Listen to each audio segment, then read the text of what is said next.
A couple years ago, and this man was standing ready to board the plane to McAllen or to Harlingen, and he had a book on hawks, right? So I was standing behind him, and I like to carry a conversation with people that are around me. My wife thinks that it's embarrassing, but I think people are interested. So he had cameras and lenses and all kinds of camera gear all around him, and so I said, so what's happening? He says, well, I'm a professor, but I just got word that they spotted it, a red-tailed hawk, right by San Elizario, which is between Zapata and Laredo. And anytime there's a rare species spotted, we all gather as bird watchers to go see if some of us can capture it on film. And so, I said, that's interesting. So how long will the bird be there? And he says, well, they spotted it this morning. He said, but the border is an interesting area because I have noted more species of birds around the border. Because I've been to Galapagos and to all over the world, and the place that I've documented more species has been around the Rio Grande River. It's almost like the birds instinctively know that they travel up north, they'll stop at the river, and the birds from the north travel down south and they stop at the river. So they just kind of gather there, and it's a feast for us bird watchers. And I said, and these red spotted hawks, hawks, are extremely rare, and rarely do they ever cross the border. And I said, that sounds similar. I think Hispanic Latinos are red-tailed spotted hawks in the United Methodist Church. Statistics say that only 1% of our United Methodist constituency is Hispanic Latino. That says a lot, doesn't it? And it doesn't say very much at the same time, right? So we're rare. So if you have a camera, go ahead and take a picture. Yeah, go ahead. Got it? I mean, we flock in numbers down here, but once you get further up north, they get really thin. They get really, really rare. I spotted one in Oklahoma the other day. No, seriously, when I was growing up, Omar Peña and I were the only two Methodists in our whole school. That led to a lot of interesting discussions at Lent. But why don't you all eat, fish? Or why do you all eat red meat? Or why do you all do this? Or why do you all do that? And so growing up Hispanic, growing up Protestant in the Rio Grande Valley was quite an experience. As a matter of fact, for our baccalaureate ceremony, Omar and I, we robed up in our graduation gowns, while 230 of our classmates were at the Catholic Church doing their baccalaureate service. And so the experience of being Protestant, being Hispanic, being United Methodist is really a unique experience growing up. And it shapes and it forms, how we look at the world. I mean, you got to learn how to be a part of a group, whether it's a Hispanic Latino community, but then be outside of it, because there's some things that you just don't connect to. On the other hand, we're part of the Methodist Church, but we're kind of not like all the people that make up the Methodist Church. So we kind of live in this weird place of straddling two different worlds, culturally and religiously or spiritually. And so as such, we kind of have our own little third world that is unique. And that's what I want to talk to you about this morning, is what does it mean to reach our mission field? That has been talked about by Bishop Dorff. It has been promoted by the district superintendents, and many pastors are talking about reaching the mission field, and a lot of lay people are starting to understand what it means to look at the mission field and all kinds of things. But what does it mean? And so what I've been thinking about is the incredible opportunity that's before us, but our unseeming capacity to really connect, while at the same time, Baptists, Pentecostals, and Charismatics are adding 1.3 million Hispanic Latinos to their rolls in 10 years. We've added 4,000. So what is it What is it about the way we do church that really doesn't connect with the mission field that we are called to reach to? You know, businesses are very intentional about expanding their business. And they do all kinds of things to not only segment their market and understand it, but to engender relationships which will help them expand their market share. Bank of America, for example, does this.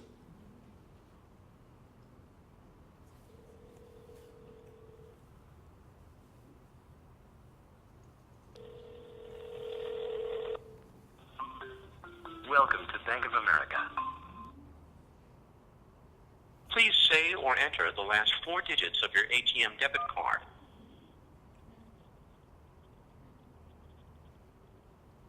Please tell us in a few words why you are calling so we can better assist you. Spanish. Bienvenido a Bank of America. Por favor, diga o marque los últimos 4 dígitos del número de su tarjeta de débito o ATM. Businesses make all kinds of efforts to study people, values, culture, and language so that they can connect with those that they seek to do business with. As United Methodist Church, how do we begin to think, Jeremy used the word, like a missiologist, who truly understands our culture and the people that live around our communities? And I think that's important. I think that's important, and I think that is one of the challenges for our churches today. Many of our churches, especially in the Rio Grande Valley, for example, are in demographic contexts that are 90 to 95% Hispanic. And they're wondering, you know, how can we reach those? And many churches have wonderful programs, as Jeremy reminded us this morning. But however, the connectedness is just really not there, or the translation into relationships that are beyond transactional. I do this for you, and when you take what I have to give you, our relationship is over. You receive from me something that I have in abundance of, and I feel good because I'm sharing out of my abundance, and you feel good because you're getting something that's meeting your need. And then at the end of the day, we're done. What we're talking about is going beyond that type of relationship.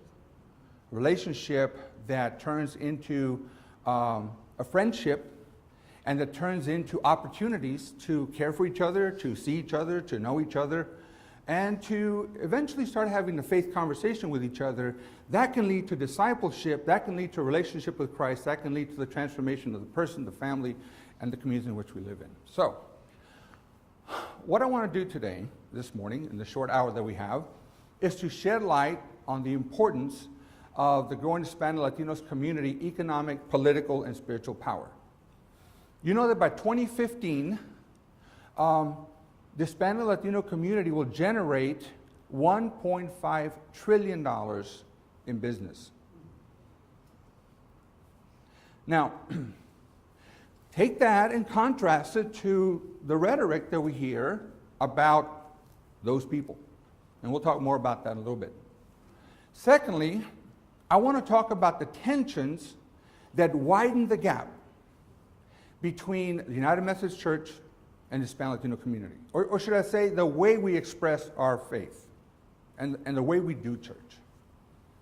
And then thirdly, I want to look at some pathways our churches can take to close the gap and mutually connect with the Hispanic Latino community. That's kind of the agenda for this morning. And then, you know, by the end, how much time do we have? Till what time? 5 to 1. Okay, I'll stop for question and answer. Now, this is hard work. It's hard work, but it's hard work. It is an issue of the way we perceive the other. And this morning we heard about the missionary work that call people to leave their baggage behind. And as a people within this context, we have a lot of baggage, a lot of historical baggage. In fact, when Jeremy was describing apartheid realities, I said, hey, you spent some time in Texas, haven't you? But the goal of cross-cultural work is not simply being curious and gathering information about the other, or being politically correct, or I know how to work with that group. I can pick up their signals. But it's about becoming multicultural people so we might better express God's love in respectful and cross-culturally appropriate ways. And I think that's our task.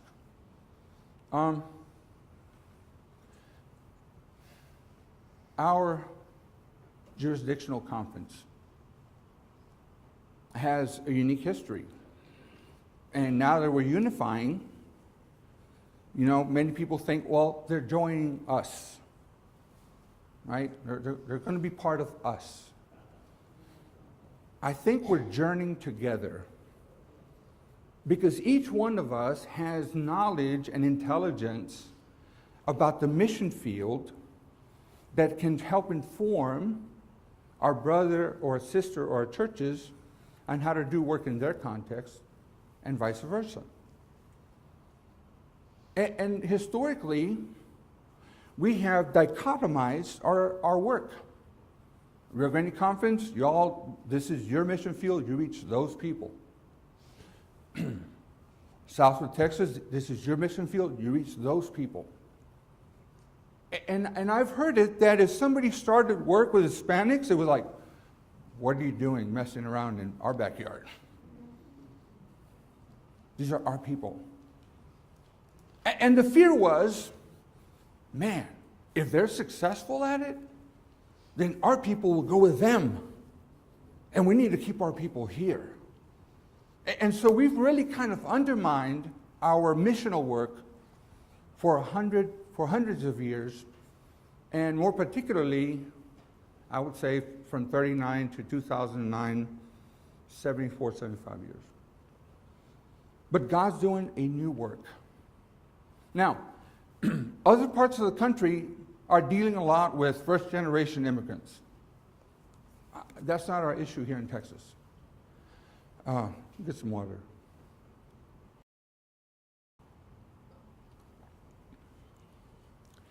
Most of the people here in South Texas have roots that go back to before Texas was Texas. All right? Case in point, my lineage on my dad's side came to Veracruz, went to Mexico with land grants from Spain, and went as far away from Mexico north as they could possibly get away from. They were Spanish Jews. And so they settled north of the border, and in San Isidro, Texas, there is a tombstone with the name Saenz and the year 1732. So, I am an Hispanic because that's what the United States government calls me for demographic purposes. And we struggle with all these kinds of labels. But I guess that, you know, we're Americans. But every day, many people have to define who they are. What are you? When I was in East Texas at college, somebody would say, Ruben, man, you Mexican? I said, why? He said, well, how come you ain't short? I said, how come you ain't dark? How come your hair ain't dark? I said, I don't know, I guess, you know. When my folks went to buy groceries, they prayed a blessing upon the grocery basket, and voila, it happened.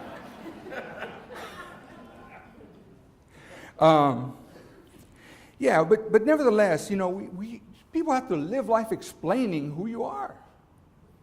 It's exhausting. What's this? Listen, being Mexican American is tough. Anglos jump all over you if you speak English perfectly. Mexicans jump all over you if you don't speak Spanish perfectly. We gotta be twice as perfect as anybody else. Why are you laughing? What's so funny? I'm serious. Our family has been here for centuries, and yet they treat us as if we just swam across the Rio Grande. I mean, we gotta know about John Wayne and Pedro Infante.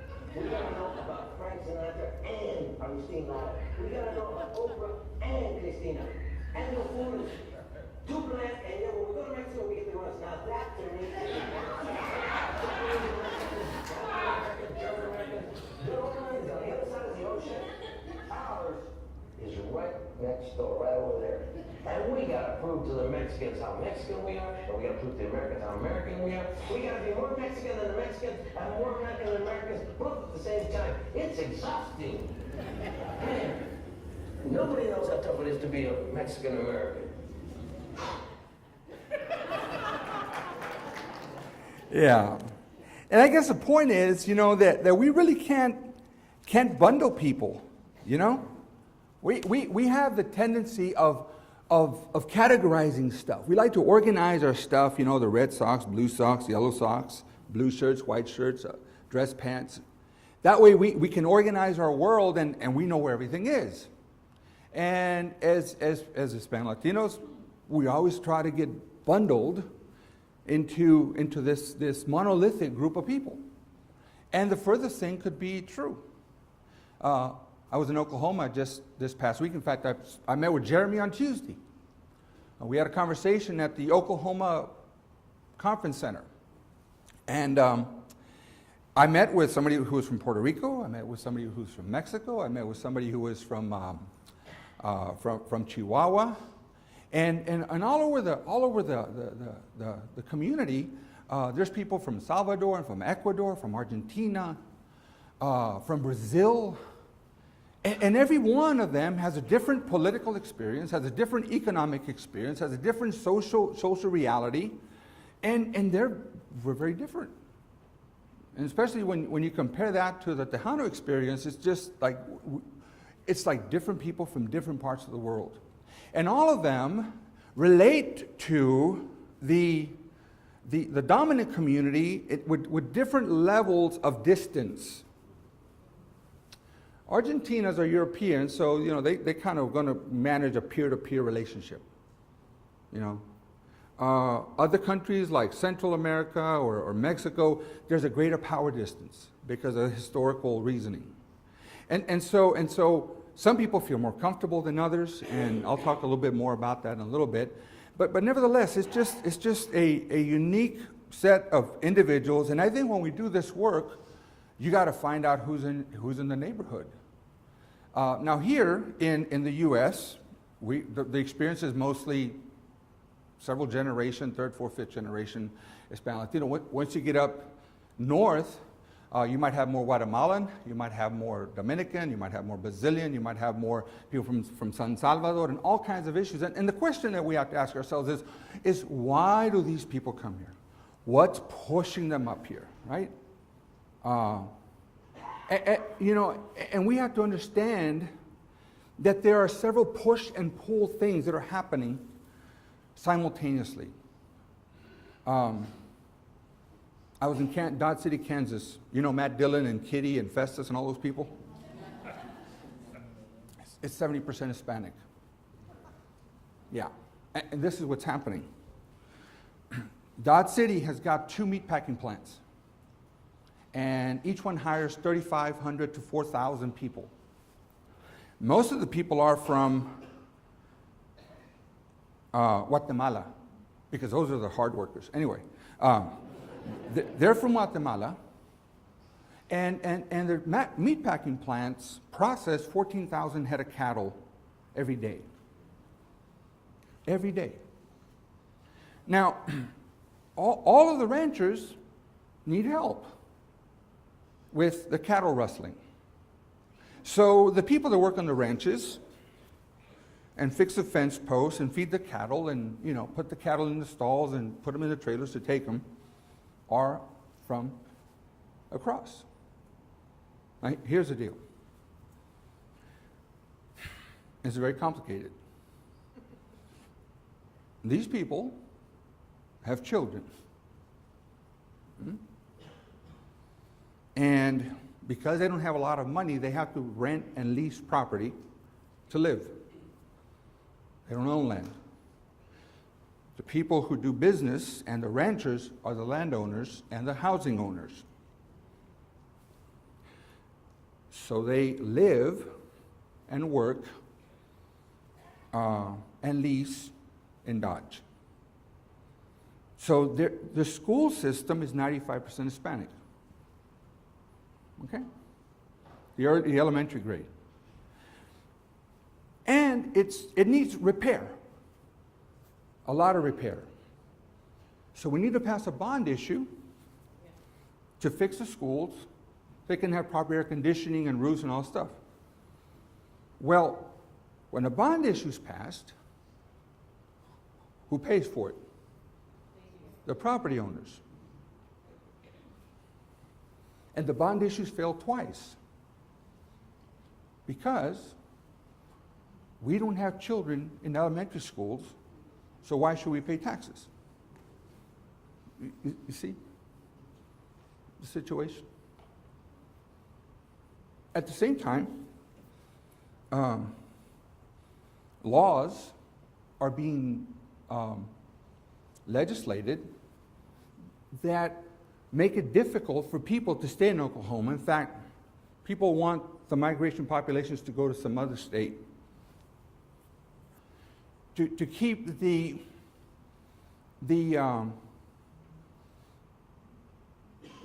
threat down and manageable. And we'll talk about that in a little bit. And when people ask me, so what's the issue with immigration in the U.S., in Texas? I said, I don't think we have much of an issue here. Because, this is just part of our reality. With the border flux and everything else, people just coexist.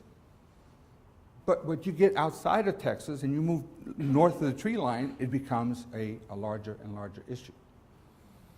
In San Antonio, one of the phenomena that's happening in the north part is that very wealthy Mexican nationals who can afford their visas are migrating right to the north part of San Antonio. There is a place there called Sonterra Parkway. Now it's titled Sonterrey.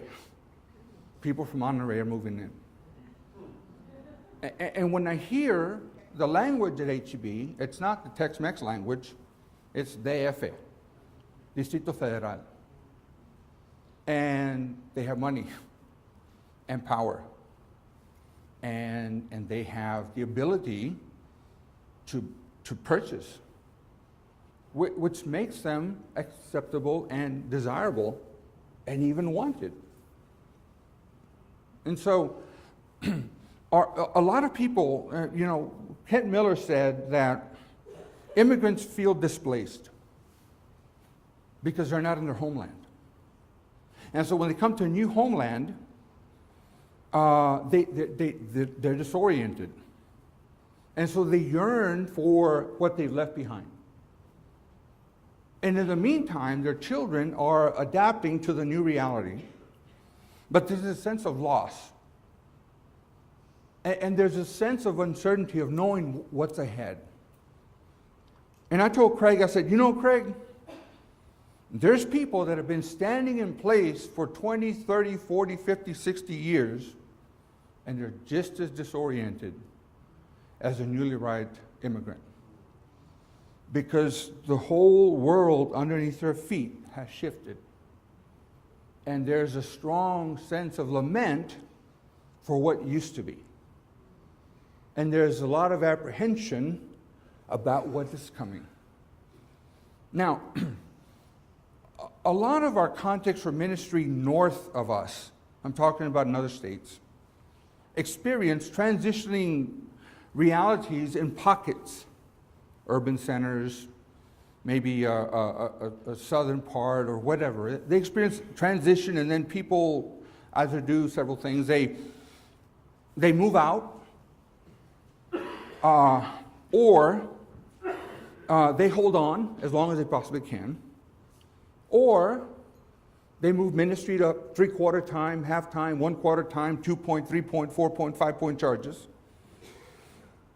Until there's no people and no programs and no structure and no ministry and no money, and then they say, that's it, sell the building. And oftentimes people start thinking about reaching out from a crisis mentality. If we don't bring and put more butts in the seats, look at our financial report. Look at where this thing's going. It's over. We have to reach out. So reaching out many times does not come out of a missional imperative. It comes out of a desperation to save what we got. And I don't think that's biblical. I don't think that's a gospel call. And so many of our churches find themselves, I think all of our churches find themselves in a shifting world. And the reality of it is, I think the reason that change is so difficult in our churches is because everything around us is spinning out of control. And when I come to church, I don't want this to change. Because if this starts shifting and changing, then everything's up for grabs. And so there's resistance to change. We did an $800,000 remodeling at our church in Edinburgh when I was there. And the building was bad. We turned on the AV and boom, the lights would shut off. I was mopping toilet water, that would spill out at night. The foundation was cracked. And so we fixed it. And that's a lot of money. A lot. And sometimes I think, well, was that the best missional thing? For us it was. But this person came back from after being gone from the church for 30 years. And she said,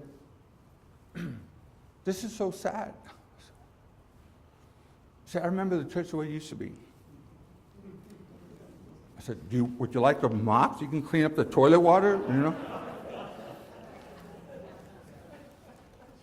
But she had moved on and had come back and wanted it to be like the little postcard in her mind that she remembered. And it wasn't. The point is that as people start to move into our neighborhoods, different people, new people, younger people, more diverse people, mixed race people, funny looking people, do we really see them for who they are? And do we look at what we are doing from their perspective and ask ourselves, if this is our mission field, is what we're doing relevant to the people that are in our community? Now, I don't think that we need to be the same as the people that are outside of us. That's not the gospel neither. I have a Bible that says the conversion of Cornelius, Acts chapter 10. The person converted was not Cornelius. It was Peter. Cornelius was ready. Peter had his stuff. His food laws, his relational laws, and everything else that was keeping him from connecting with Cornelius. This is a video clip of a man in Dallas who is not Hispanic, but who has managed to connect with the Hispanic Latino community. And so watch this. He built the business from $11,000 to $40 million. And we're going to watch it, then we're going to try to extrapolate some of the principles that he used to figure out who was in this neighborhood and what strategies he undertook to connect with them. And I think it's got broad-based applications for all of us, wherever we are. Mañana con su piña jugosita y delicioso jamón. Oye. The Pizza Patron food chain uses commercials like this spoof of Spanish TV melodramas to engage its core customers? No, we have what we call a core customer profile. A foreign-born or first-generation Hispanic residing.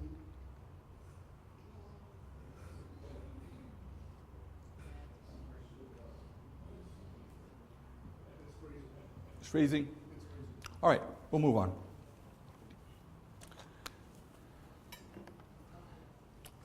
This man's a foreign national, and he figured out that people have particular food likes and all kinds of preferences, and he took to study the community so that he could make connections. And he's done all kinds of things like change his business from pizza to Pizza Patron. He has changed his menus to English and Spanish. He makes sure that all of his employees are bilingual and bicultural so that they could expand the opportunity to do business with people. At one point, he figured out that a lot of people are here working and they send money back home. And when they come here to the States, they have pesos in their pockets. And pesos do not mean anything to people here in the States. I mean, they're just completely devalued. But he made a marketing campaign and he says, your pesos are welcome here. And he sold pizzas for pesos. And that caused a stir in the news channels because, one of the questions was, what's happening to our economy? Now we're taking pesos for food and all kinds of stuff. He just developed a pizza, and I heard, and he called it La Chingona. I mean,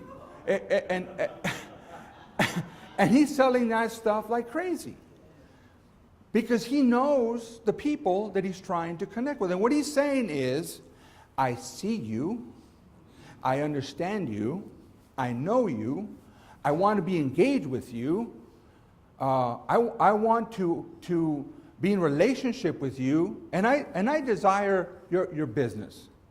Unlike other businesses who would say, that's just not our market. He opened the business and he realized that the people around him required a certain type of strategy, so to speak, so that they could connect with his product.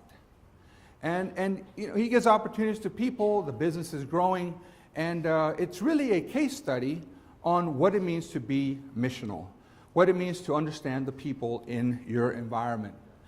The American Church in Crisis points three things that the American church must deal with as we move into this new era of Christendom. The first one is that the church must engage post-Christian people in a post-Christian context. We have, 1700s, 300 years of Christian history here in the U.S. A lot of people would say that we are in a post-Christian history.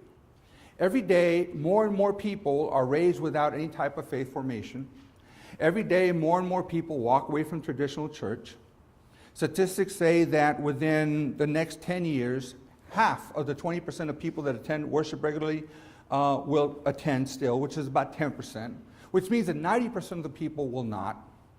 And so we live in a context where people have already heard the gospel, they already know what the stories of Jesus is about, and they want something else. So that's kind of the post-Christian context. But also, we live in a society that people are anxious and really don't know what absolute truth is. Everything is relative, everything is contextual, everything is debatable, everything is, up for suspicion. And so people don't live with any more bomb-proof certainties of anything. And so they have questions. They have questions about the Bible stories, they have questions about Jesus, they have questions about the church. They have all kinds of questions. They're skeptical, sometimes cynical, and sometimes just angry. And so how do we communicate the gospel?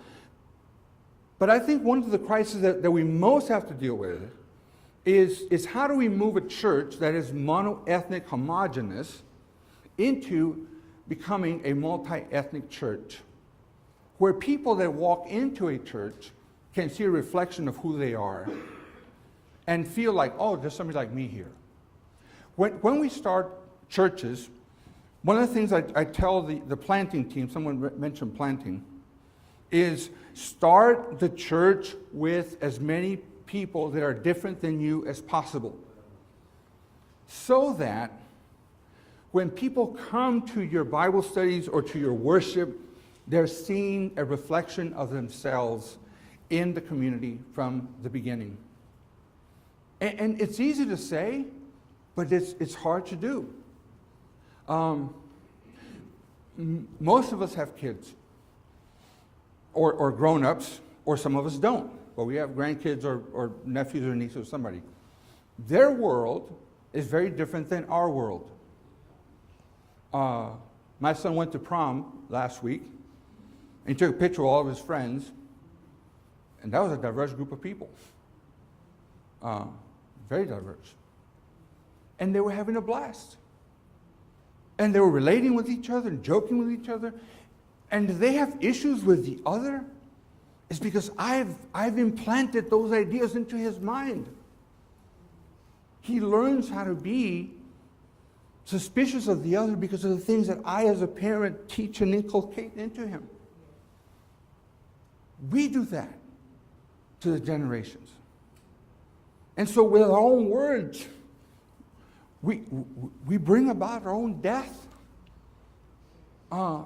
in an enterprise that should be speaking life and newness.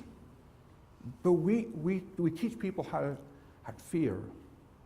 And so as we move forward, how do we start thinking about saying to the community, we see you, we understand you. Without you, we are not complete. Without you, we are deficient. You bring gifts to us that make us whole. And so, like I said, this is hard work, not necessarily hard work. The UIT report had several statistics in it. On page 13, it says demographic imperative. And I've tried to just kind of put these on graphs instead of language so that we could understand just exactly what it is that they're trying to say. Of the children born in Texas 2 years ago, of the 1 million born in Texas, 950,000 of them were Hispanic. I'm going to let that sink a little bit. Of the 1 million children born in Texas, 950,000 were Hispanic. 50,000 were other. The population growth in Texas, the 77% of the population growth that we're experiencing here is from the Hispanic community. 23 is from the other. The Rio, Texas population, in our demographic context, from North Austin all the way down to the valley, Corpus, everywhere else, it's 58% Hispanic, 35% white, 4% African American, 2% Asian, and 1% Pacific Islander. That's our context for ministry. We're a very unique annual conference in that regard. If we get it right, we will be able to help other annual conferences who's trying to figure it out. Amen. We can be a teaching community for the rest of the denomination. And so much is at stake that goes beyond our local church.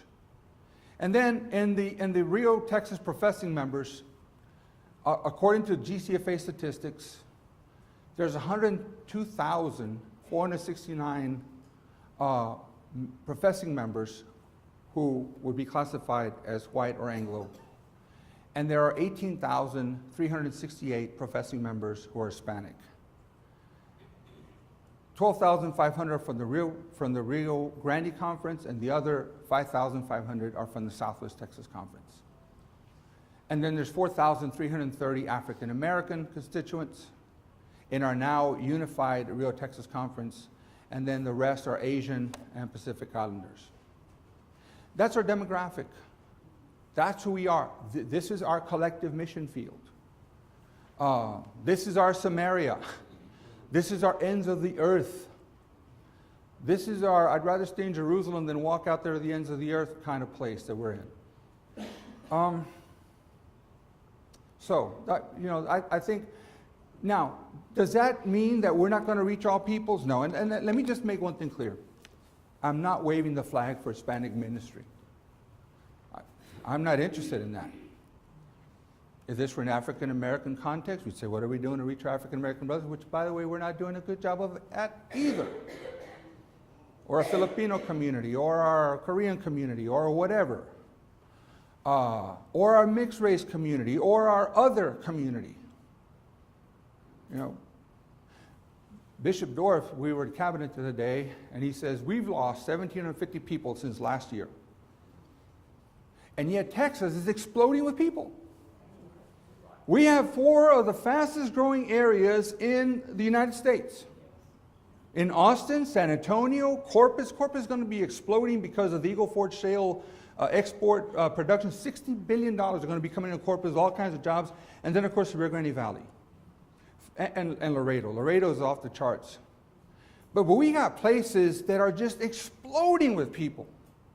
And we don't find the metrics, Jeremy, sorry about that, the metrics to say we are at least keeping up with the population growth. Most of our churches, for maybe the exception of some rural area churches, are in high growth, high potential areas. And so how do we see the mission field in a new way? Now, the question is, well, they're all Catholics, and that's not true neither. These are all myths that we have in our mind that I think keep us from doing our work. The first generation that comes in, the stats show, according to the Pew Charitable Trust, that 74% of the newly arrived immigrants are Catholic. With each succeeding generation, they become less and less Catholic. By the time they hit the third generation, they're almost 60% Catholic. And most of those would be nominal Catholics. The Creasters, the Easter, Christmas, other things like that. And so to me, it seems that our low-hanging fruit would be third, fourth, fifth generation Hispanic Latinos. But somehow we have this idea that Hispanic ministry is with the recently arrived people. And we look right past people like Dionisio and Abel and others that are here that are working in schools and are architects and are, community developers, and we look past because those are not Hispanics. It's those poor people that just crossed the river. That's Hispanic. That's not true. And so how do we leave that baggage, that conditioning, and really connect with each other? I'm going to ask this question. How many of you have had dinner or lunch at your house, not at work, with an Hispanic or an African American? 1, 2. In the past month. I'm not talking about 10 years ago. Good. Good.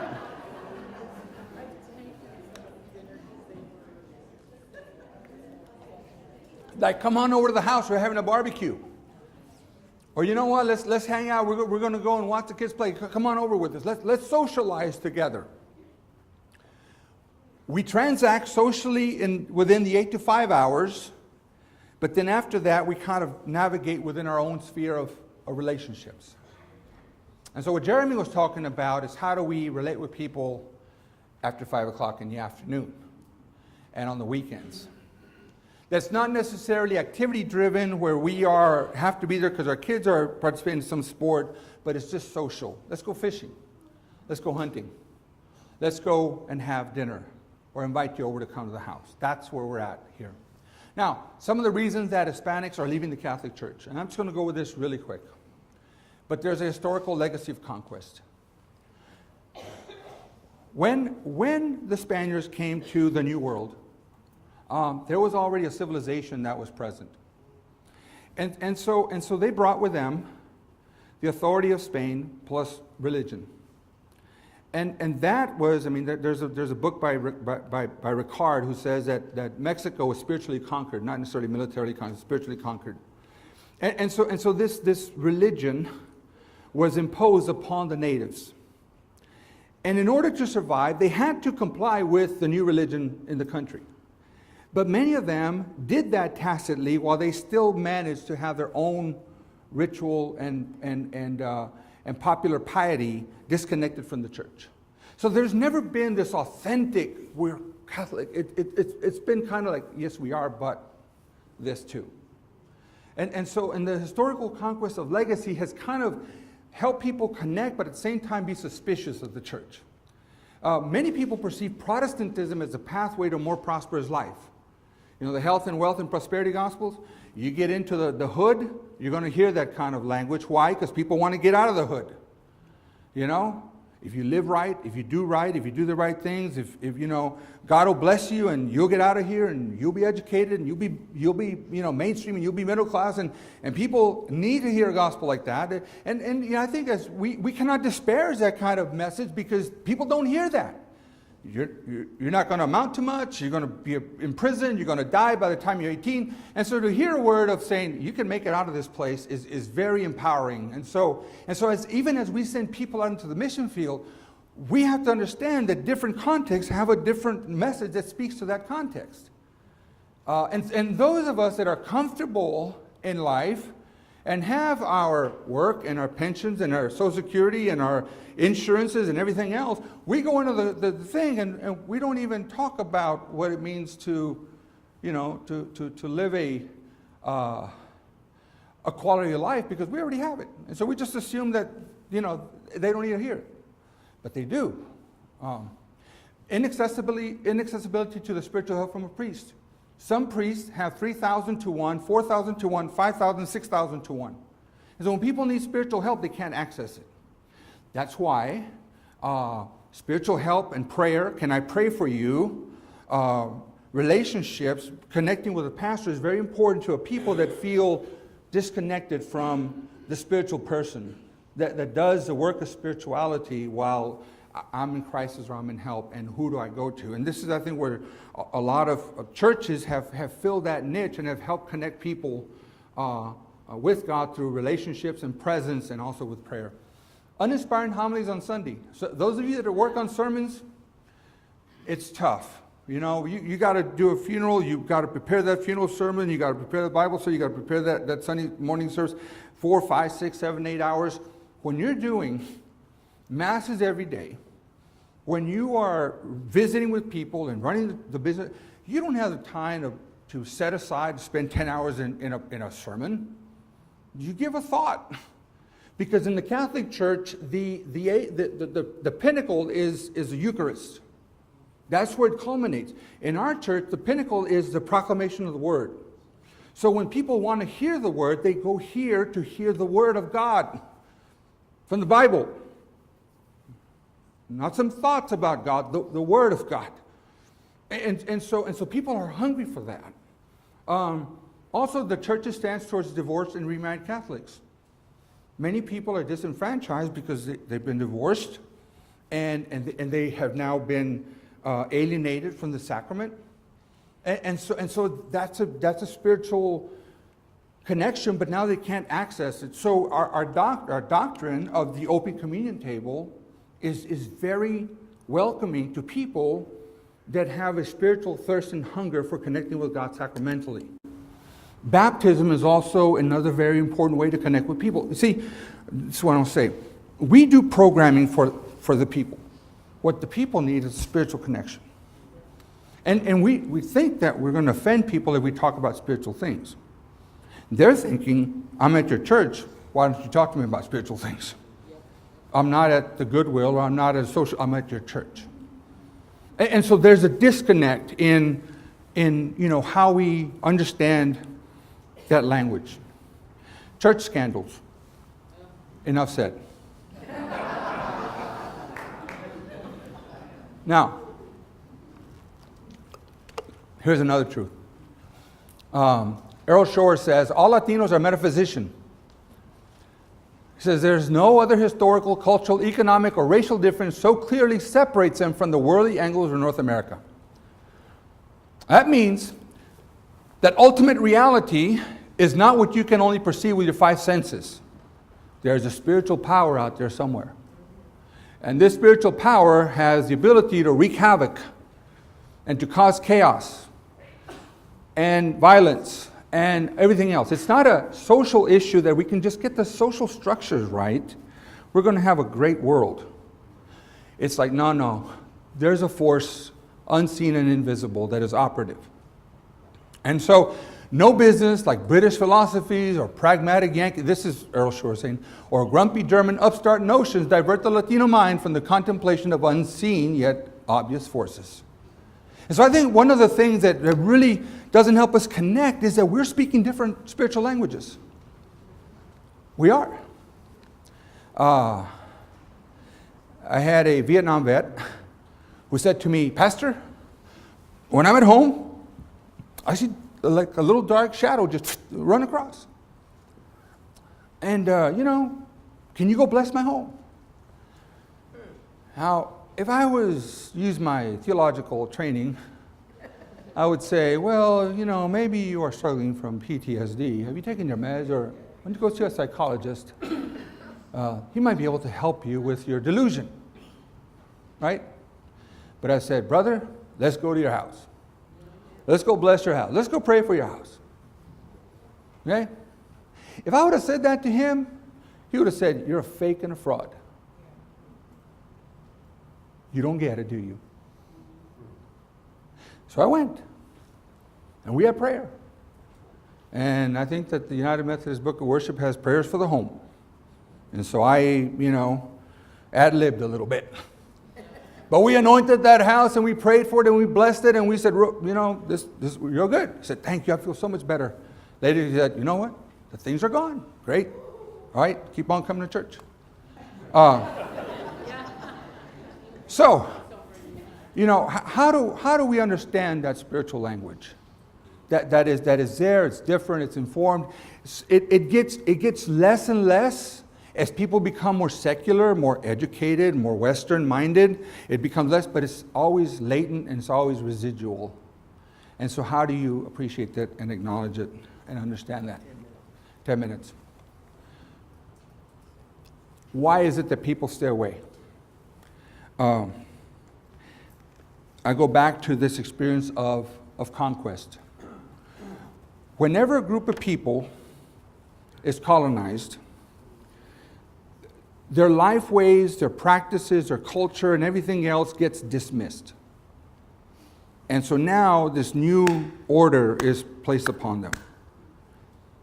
And so they are living a life that is very foreign to them. When the colonists leave, the best these people know how to do is mimic the colonizer. Because that's what it means to lead and have authority and everything else. And so when they assume this false identity, they distrust themselves because they know that they're not who they are, but they're who they have to be responsible and in charge. And so they live with an inward sense of self-suspicion. And so because I suspect myself of inauthenticity, you're probably the same way, Yule. You're probably not the authentic person you think to be. We're all frauds here. And it just kind of colors the perception of relationships. And the only one that can make that whole is Christ. As our identity is not by mimicking the dominant culture, but our identity is in Christ who created us God who created us in His image. And it's that Imago Dei, again, the Methodist gift, that helps collapse that artificial social structure and connects us on the same plane as every other human being on the planet, where God doesn't see exception of anybody according to race, color, language, creed, socioeconomic power, whatever. The valleys are made high and the mountains are made low and the valleys are made high, and there's this flattening of a world, the kingdom world, where people are people and we're all on the same plane before God. And so the gospel then is freeing. Then the racialization of danger. Danger is brown. Danger is black. And if you see somebody with a hoodie walking next to you, you walk on the other side of the street, because you know what? Those people are up to no good. We are taught to racialize danger. I told somebody that last August it was kind of like a trifecta. We had Jody Arias from Arizona. We had Alex Rodriguez on steroids. We had this guy Castro from Chicago. It's like all of these, you know, the parade of Hispanic criminals walking on the 6 o'clock news. I said, isn't there anybody that's good out there? But the steady diet of these criminals being blasted on television screens or on billboards is a distortion of the reality.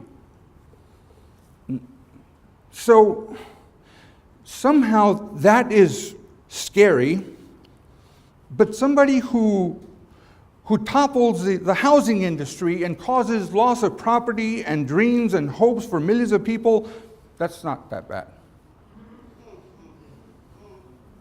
Or somebody who steals pensions from people that have worked for 30, 40 years and destroys their retirement. It's these people, the ones with the hoods. Those are the ones. Yeah. Our baggage, the stuff that we as Christians bring into our churches. And instead of living out a gospel expression, we shape our church and our mission in our own image and out of our own fears and anxieties instead of the hope and the freedom that Christ has called us to. Political and theological viewpoints on immigration. Two visions here. One is, these people are lawbreakers.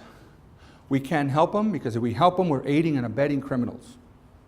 And we are law-abiding citizens, and to help them, these people are low on the priority of people that we need to help. That's one view. Another view is, welcome the stranger and the alien, because at once you were strangers and aliens in your homeland, and if you don't, you're the sinner. And so you have this theological vision of humanity, and you have this political vision, and I'm not saying that it's one or the other, but they're both extremes, so how do we find that way to be human in the midst of all of the stuff that we hear? That I think we carry around in our minds and our heads, and when I see you, like, I know something about you. Because I'm filtering you through all of my stuff to see where you kind of fit on my matrix. Instead of seeing you as my brother, as somebody who Christ loves, as somebody who God calls us to engage, we got this stuff, these things in our mind that I think are detrimental to our work. What are some next steps? We got a lot of heart work to do. We have a lot of heart work to do. And I think that's what this is.